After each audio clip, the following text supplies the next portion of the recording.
শোনো, পাস কোর্সের বিবিএস এর প্রথম বর্ষের মেয়েরা, তোমাদের কিন্তু আমরা যৌথ মূলধনী কোম্পানি বা কোম্পানি নিয়ে কিন্তু আলোচনা করছিলাম। কোম্পানির গঠন, কিভাবে প্রাইভেটকে পাবলিকে রূপান্তরিত করব, প্রাইভেট পাবলিকের পার্থক্য, এই বিষয়গুলো নিয়ে কিন্তু আমরা আলোচনা করেছি।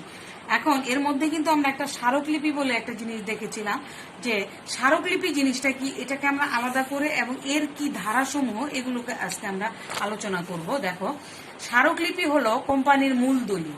স্মারকলিপি হচ্ছে কোম্পানির মূল দলিল, সনদ বা সংবিধান। কিসের সংবিধান? কোম্পানি। এতে এতে কোম্পানির মূল বিষয়াবলী লিপিবদ্ধ থাকে। এটা কোম্পানির কার্যক্ষেত্র ও ক্ষমতার সীমা নির্দেশ করে।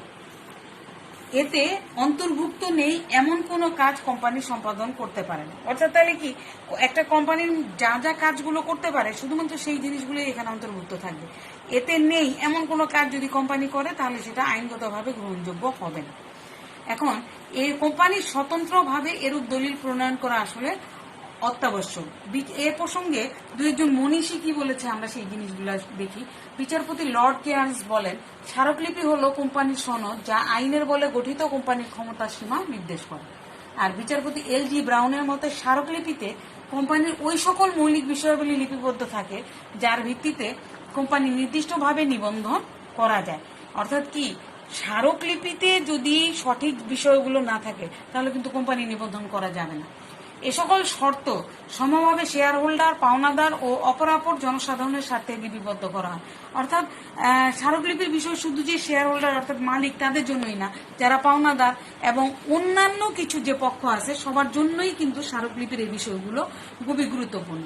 তো এই সকল আলোচনার প্রেক্ষিতে আমরা স্মারকলিপি সম্পর্কে একটা সার্বিক ধারণা নেই যে স্মারকলিপি হচ্ছে কোম্পানির মূল দলিল, সনদ বা সংবিধান, যাতে কোম্পানির মূল বিষয়গুলো বিশেষত উদ্দেশ্য, কার্যপরিধি, ক্ষমতার সীমা নির্দেশ করা হয় এবং যা দ্বারা কোম্পানির সাথে শেয়ার হোল্ডার ও তৃতীয় পক্ষের সম্পর্ক নির্ধারিত হয়।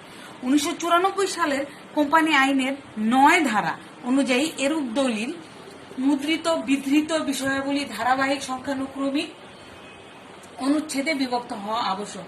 মুদ্রিত মানে অর্থাৎ লিখিত হইতে হবে। কিন্তু এখন আমরা দেখব স্মারকলিপির বিষয়বস্তু বা ধারাগুলো কি কি।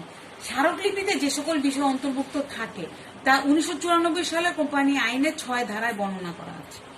এখন কি কি ধারাগুলো আছে সেগুলো আমরা দেখব। মূলত 6টি ধারা আছে, আমরা এগুলো একটা করে আলোচনা করব। নাম ধারা, এ ধারায় কোম্পানির নাম লেখা হয়, অর্থাৎ সেটা পাবলিক হোক বা প্রাইভেট হোক। যদি পাবলিক হয় তাহলে অবশ্যই কোম্পানির নামের শেষে লিমিটেড কথাটি থাকতে হবে। এবং 1994 সালের আইনের 11 ধারায় কিছু বিধিনিষেধ নামের ব্যাপারে আছে। সেটা কি, প্রচলিত কোনো কোম্পানির নাম বা প্রতারণার উদ্দেশ্যে যদি কোনো কোম্পানি অন্য কোম্পানির নামের সাথে সাদৃশ্যপূর্ণ নাম ব্যবহার করে সেই নামটি রাখা যাবে না। দ্বিতীয়ত হলো, সরকারের লিখিত পূর্ব অনুমতি ছাড়া সরকারি গেজেট প্রজ্ঞাপনের দ্বারা লিপিবদ্ধ করা হয়েছে এমন কোন নাম গ্রহণ করা যাবে না, অর্থাৎ আগে আছে। এরপর হচ্ছে, জাতিসংঘের মহাসচিবের লিখিত অনুমতি ছাড়া জাতিসংঘ বা এর কোনো অঙ্গ সংস্থার সাথে সম্পর্ক রয়েছে বা অনুমিত হয় এমন নাম দেয়া যাবে না। তবে বিশ্ব স্বাস্থ্য সংস্থার ক্ষেত্রে নাম যদি এর সমপর্যায়ের কোম্পানির নামের সঙ্গে মিলে যায় তাহলে ডাইরেক্টর জেনারেলের পূর্ব অনুমতি নেওয়ার প্রয়োজন পড়ে। 2 নম্বরে দেখো, অবস্থান বা ঠিকানা ধারা। কোম্পানি নিবন্ধিত কার্যালয়ের কোথায় স্থাপিত হবে বা এর প্রধান কার্যালয়ের ঠিকানা এ ধারায় উল্লেখ করতে হয়। এর সাথে কোম্পানির বর্তমান ও ভবিষ্যতে যে এলাকা সীমানার মধ্যে তার শাখা প্রশাখা বিস্তার করতে পারবে এতে তারও উল্লেখ করা হয়ে থাকে। অর্থাৎ কোনো কোম্পানি শুরুতেই কিন্তু অনেক বিস্তৃত নাও হতে পারে, কিন্তু ভবিষ্যতে বিস্তৃত হবে এবং শাখা প্রশাখা কোন কোন এলাকায় বা কোন কোন বিভাগে কোন কোন অঞ্চলে রাখবে সেই বিষয়গুলোও কিন্তু অবস্থান বা ঠিকানা ধারার মধ্যে উল্লেখ করতে হবে। প্রথমে কি থাকবে, প্রধান কার্যালয়ের ঠিকানা।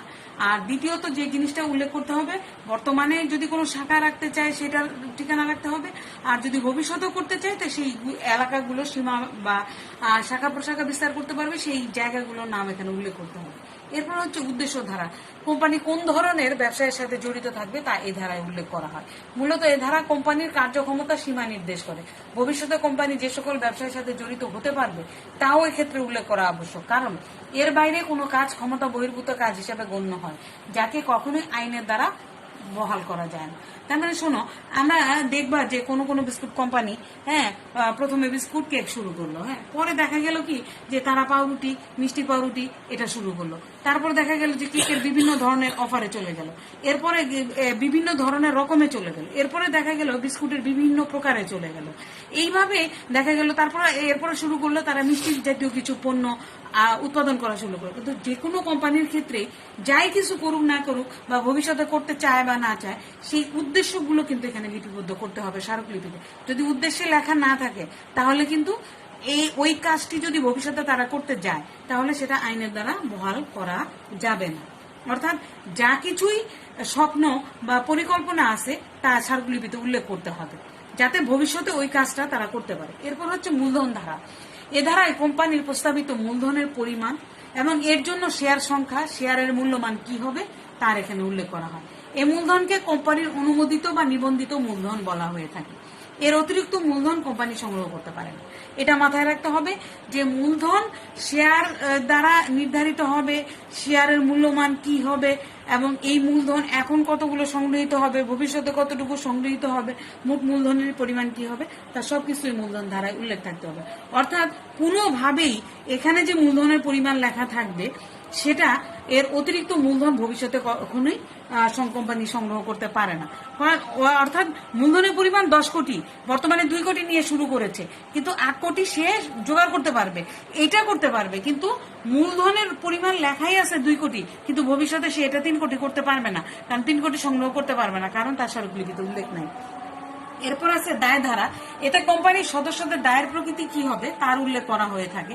সাধারণত এ দায় শেয়ারের আঙ্কিক মূল্য দ্বারা সীমাবদ্ধ হয়, তবে দায় প্রতিশ্রুতি মূল্য দ্বারা সীমাবদ্ধ বা অসীম হতে পারে। যাই হোক না কেন এতে তা উল্লেখ করা আবশ্যক। অর্থাৎ একজন শেয়ার হোল্ডার যদি 100টি শেয়ার কিনে তার দায় কিন্তু সেই 100টি শেয়ারের মতোই হবে, এই জন্য আঙ্কিক মূল্যের কথা বলা হয়েছে।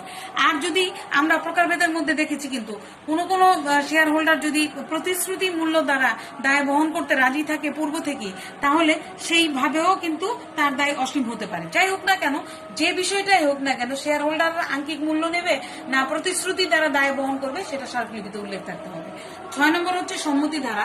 স্মারকলিপিতে শেষ অংশে এ ধারাতে স্মারকলিপির স্বাক্ষরকারীগণ এ মর্মে ঘোষণা প্রদান করে যে তাদের নামের পাশে বর্ণিত পরিমাণ শেয়ার তারা ক্রয় করবে এবং স্মারকলিপির বর্ণনা মতে তারা কোম্পানি গঠন করবে। নামের সাথে প্রত্যেক স্বাক্ষরকারী ব্যক্তির ঠিকানার উল্লেখ থাকে, অন্তত একজন সাক্ষীর সামনে তারা নামের পাশে দস্তখত প্রদান করে। এটা কারা? যারা শেয়ার হোল্ডার বা মালিকরা, তারা এই মর্মে সম্মতি প্রদান করবে যে তারা কোম্পানির যে স্মারকলিপিতে উল্লেখ আছে সে পরিমাণ শেয়ার তারা ক্রয় করবে এবং স্মারকলিপির বর্ণনা মতে তারা কোম্পানি গঠন করবে। এবং এই যে তারা সম্মতি প্রদান করে দস্তখত প্রদান করছে, তাও একজন সাক্ষীর সামনে কিন্তু এটা প্রদান করবে।